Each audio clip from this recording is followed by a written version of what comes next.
Otep à tous, bien-aimés frères et sœurs. Ousmane Sonko est rattrapé par les accords qu'il a signés avec la France-Afrique, avec l'OTAN. Je pense qu'on accuse Ousmane Sonko et Bassirou de ne pas avoir trop fait. Et donc, on met en place l'injection de rappel. Leur injection de rappel, c'est la déstabilisation. On te déstabilise. Oui, on crée les conditions de la violence dans le pays.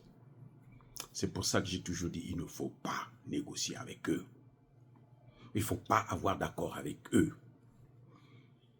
On ne négocie pas avec le diable. On ne signe pas de pacte avec le diable.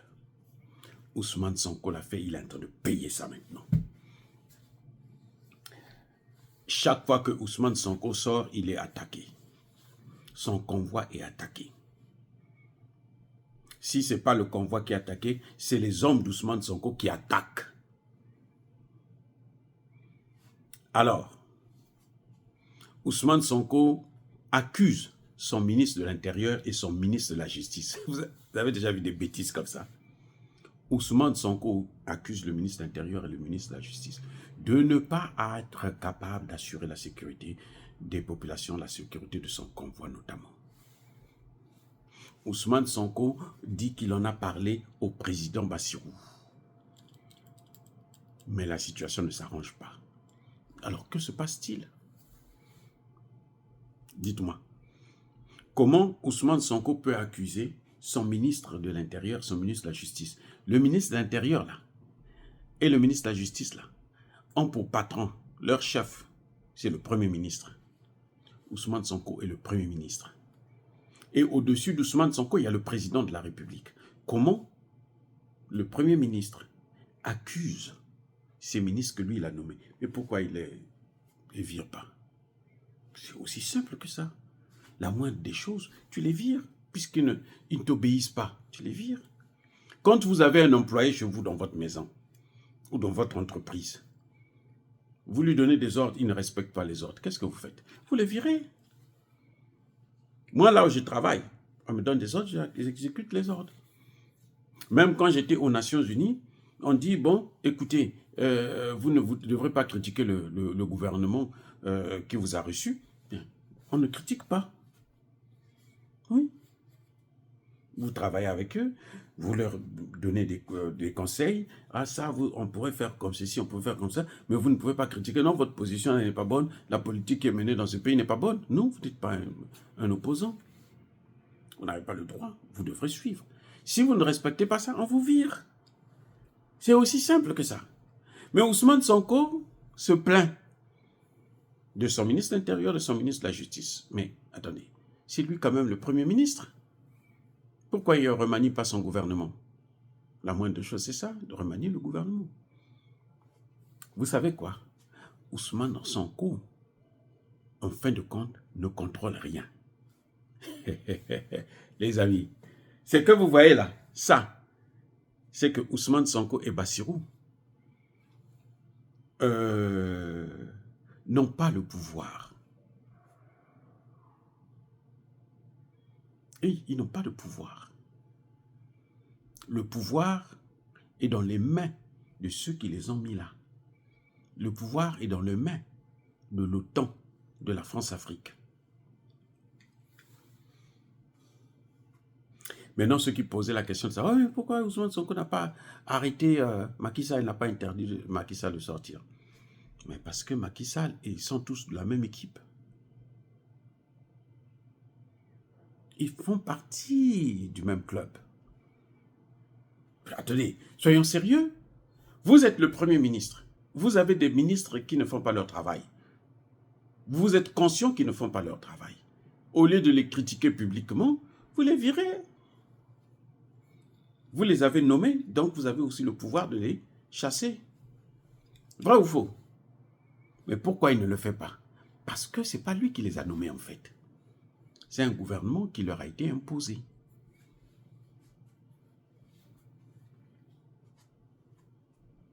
Les amis, c'est un gouvernement qui leur a été imposé. Vous avez vu la dernière fois pour la CEDEAO? Qui était parti? Qui a fait les discours les plus durs devant la ministre des Affaires étrangères?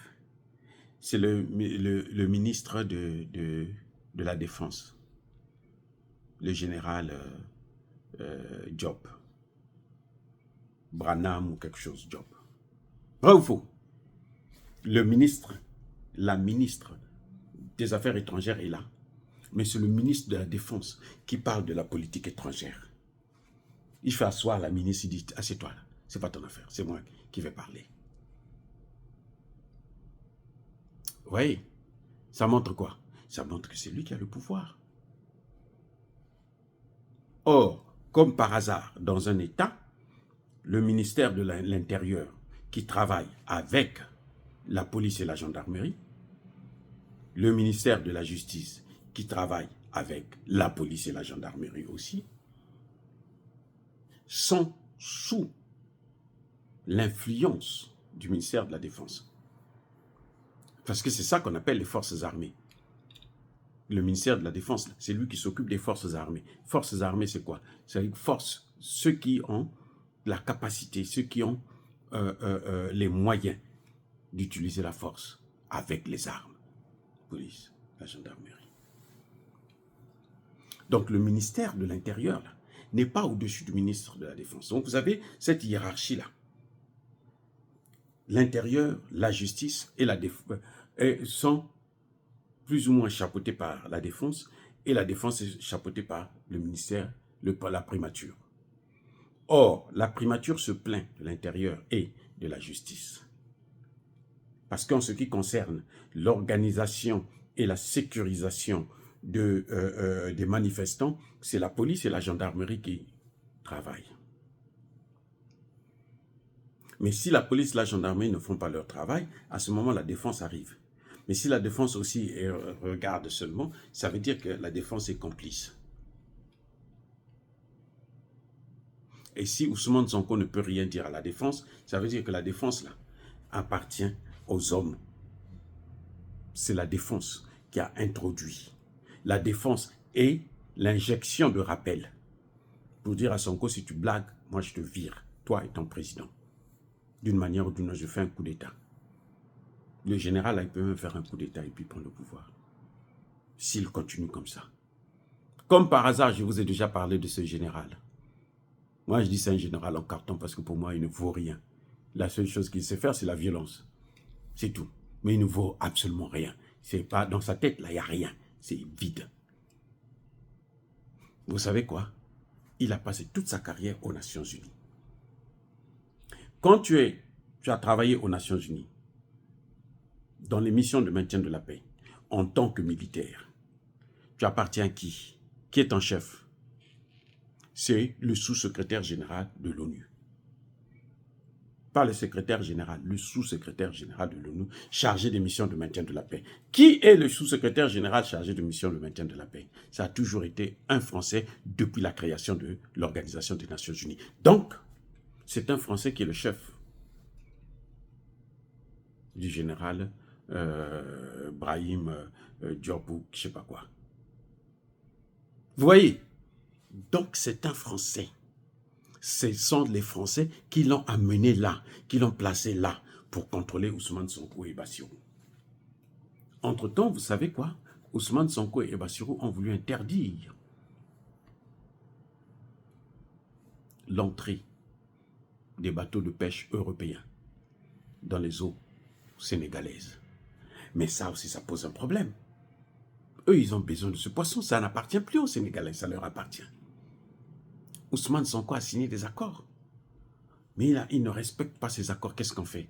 On utilise son général, ministre de la Défense, pour lui casser les pieds. Quitte à ce qu'on peut même... S'il ne fait pas attention, là, il va faire un coup, le général là, va faire un coup d'État. Voilà ce qui se passe au Sénégal. C'est pour ça que Ousmane Sonko... Quand je vous disais que Ousmane Sonko ne peut rien faire, parce qu'il s'est trompé, Ousmane Sonko avait bien commencé. Il avait très bien commencé. Et il allait prendre le pouvoir sans avoir besoin de rentrer dans leur monde. Il est rentré dedans, il est coincé, il ne peut plus s'en sortir. Les amis, il peut faire tout ce qu'il veut. Il est attaché, il est lié par les accords avec ceux qui lui ont donné le pouvoir. Et le général, le ministre de la Défense, est là justement pour contrôler. C'est un poste stratégique. Si il joue, lui et son président, ils seront virés. Ils ne feront même pas 5 ans. Mais on va trouver toutes les formules pour dire, bon, ben écoutez, ils ne peuvent pas, ceci, voilà, et puis voilà. Ousmane Sonko est rattrapé par les accords qu'il a signés avec le monde des ténèbres, avec la France-Afrique, avec les États-Unis. Je vous avais parlé de l'avocat, non? L'avocat de Ousmane Sonko. Hein? Je vous avais dit non. Quand vous voyez ce type-là, sachez-le que la personne est avec les autres. Le même avocat, comme par hasard, c'est lui qui est allé prendre Kémi Séba. Il plaide maintenant pour Kémi Séba. Il est l'avocat de Kémi Séba. Qui a introduit cet avocat-là chez Kémi Séba? Kémi Séba n'a pas pu trouver un autre avocat. Et donc, si lui aussi il arrive au pouvoir, ce qui va lui arriver, c'est ce que vous êtes en train de voir avec Ousmane Sonko. Il ne fera rien de bon. Tout ce qu'il vous a dit va tomber comme un château de cartes.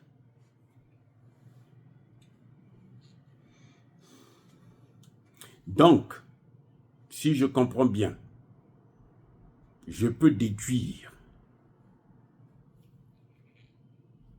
que c'est ce général-là qui est à l'origine des attaques des convois de Sonko. Pourquoi on n'attaque pas le convoi de l'opposition? Pourquoi? Bon, c'est vrai, on a attaqué un peu le maire, mais Macky Sall est là.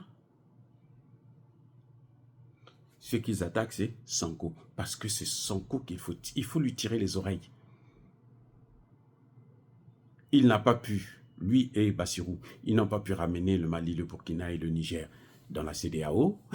Ça, c'est un échec total. Ils n'ont pas non plus pu amener le Sénégal à affronter ces gens-là dans une guerre que les Occidentaux seraient en fait les commanditaires, une guerre par procuration. Ils ne l'ont pas fait. Ils ne peuvent pas le faire parce qu'ils savent que s'ils déclenchent ça, même le Sénégal ne l'acceptera pas. La jeunesse sénégalaise ne va pas l'accepter. Donc, il faut lui tirer les oreilles pour qu'il change de tactique. Pour qu'il abandonne cette histoire de bateau de pêche, cette histoire du pétrole. Les accords de pétrole, ils ne peuvent pas les négocier. Et s'il veut forcer la porte, vous allez voir ce qui va lui arriver.